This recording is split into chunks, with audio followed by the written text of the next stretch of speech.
Hello mga kaprobinsya, kamusta po? For today's video nga pala ay magluluto ako ng ginataang gabi para sa aming pananghalian. Pero bago yan, ay pupunuin ko muna ng tubig ang mga lagayan namin ng tubig.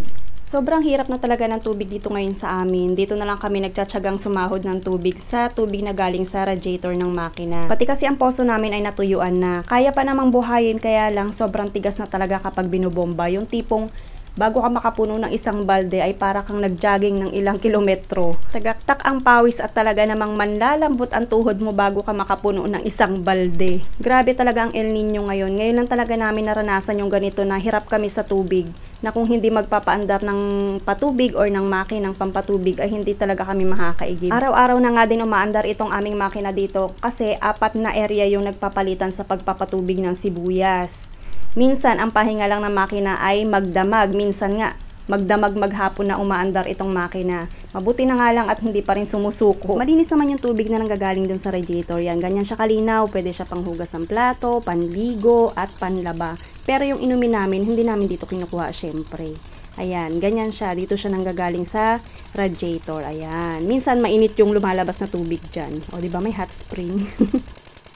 Medyo matagal na pala itong video ko na ito. Ngayon ko lang na-edit dahil ngayon lang nanahimik yung patubig dito sa bahay. Maingay kaya hindi ako makapag-voice over. Eto nga at sinisimulan ko ng balatan yung mga tangkay ng gabi. Pero bago yan ay nanginain muna ako nitong buwa ng niyog. Hindi ko alam kung anong tawag nyo dyan. Basta kami buwa ang tawag namin dyan. Ayan, pinabalatan ko na kasi sa mister ko yung isang pirasong niyog na meron kami. Magpapabili na lang ako ng isa pa kasi mas masarap sa gabi yung medyo maraming gata. Gumamit nga din pala ako ng gloves dahil alam nyo naman kung gaano kakati ang gabi at nagmamantsa din yan sa kamay. Binalatan ko na nga muna itong mga laman ng gabi na pagka liliit. Hindi ko alam kung anong variety ng gabi ito, bakit ganito kaliliit or sadyang natuyot lang kaya maliliit yung kanyang mga laman. Nagpapatubig nga pala si mister ng sibuyas namin, kasama niya si paring Nunoy. Huling patubig na nga yan ng aming sibuyas at aanihin na rin. Kapos na rin kasi talaga sa tubig kaya wala nang choice kundi anihin na. Nagtutumbahan na nga rin kaya pwede na rin talagang anihin. Ayan o, tumba na yung mga puno ng sibuyas. Kapag ganyan kasi natumba na yung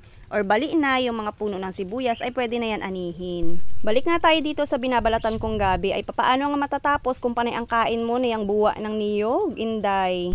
Kain pa more, lafang pa more, kaya naman yung braso mo lumalapad. Medyo matagal nga lang balatan itong gabi na ito kasi nga maliliit yung tangkay. Kaya sabi ko sa mister ko ay kayurin niya na yung niyog habang siya'y nagpapahinga. Tama, nakapagpahinga nga siya. Ay baka kung ako pa ang magkayod niyan ay baka abutin na ng alauna ang aming pananghalian. At sa wakas nga ay natapos na rin ako magbalat nitong mga tangkay ng gabi. Ito nga pala mga dahon ng gabi, yung mura ay pinili ko lang. Pagkatapos ay sasama ko din dito sa aking gagataan. Bale, hiniwa-hiwa ko lang yan ng medyo maliliit. Pampalapot din kasi yan. At eto namang mga pinagbalatan ko ng gabi ay ilalagay ko naman dito sa aking pinapabulok na compost. Ito ang gagamitin kong organic fertilizer sa mga gulay ko. Sa ngayon nga ay wala muna akong mga tanim na gulay dahil sobrang init kaya natutuyot yung aking mga pananim. Sa susunod na tag-ulan na ulit ako magtatanim ng mga gulay. At eto na nga, simulan na natin ang pagluluto ng gabi.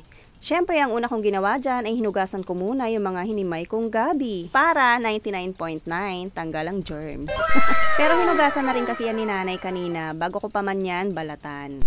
At pagkatapos ko namang hugasan ay nilagyan ko muna ng tubig at pakukuluin ko. And then yung pinagpakuluan ay itatapon ko. Hindi ko ba alam kung ganun din yung way ng iba sa pagluluto ng gabi. Kasi yan ay natutunan ko sa papa ko para daw matanggal yung kate. Pero yung kuya ko kapag siya ang nagluluto ng gabi, kahit na ganun pa yung gawin niya na itatapon niya yung unang kulo, makati pa rin talaga siya magluto. Kaya dito sa bahay, ako pa rin talaga yung pinagluluto nila kasi hindi nga ako makati magluto ng gabi.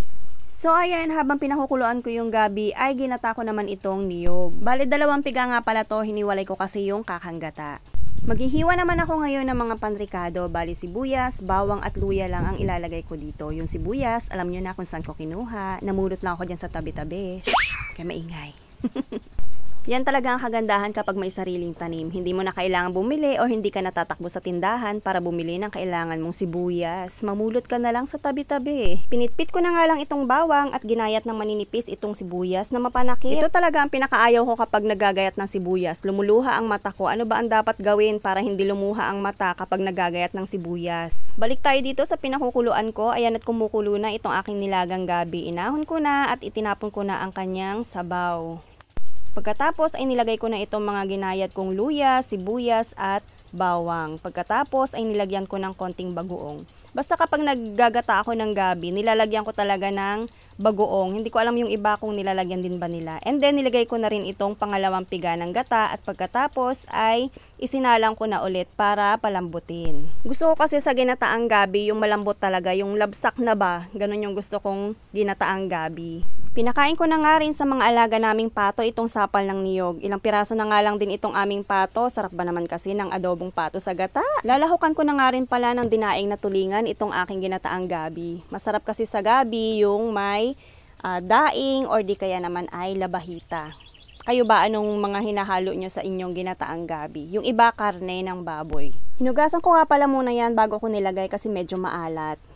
Pagkalagay ko nga ng daing ay naalala ko na wala pala akong sili kaya naman tumakbo muna ako dito sa silihan ng pinsan ko. Dito nga lang yan nakatanim sa likod ng bahay namin malapit. Wala nga tao kaya naman sa puno lang ako ng sili nagpaalam. Ang sabi naman kasi ng pinsan ko kumuha lang daw kami kapag kailangan namin ng sili. Nagkakandahinog na nga rin pala ang mga sili niya dahil hindi niya na naaasikaso. Busy kasi siya sa sibuyas magpatubig. Pagkabalik ko nga saktong malapot na yung gabi kaya naman nilagay ko na yung kakanggata at nilagay ko na rin itong sili para naman merong konting sipa ng anghang. Ay naku, wag lang talaga akong matadyakan ng kakain nito. Hindi kasi masyadong mahilig sa maanghang yung mga tao dito sa bahay. At eto na nga, luto na ang ating ginataang gabi.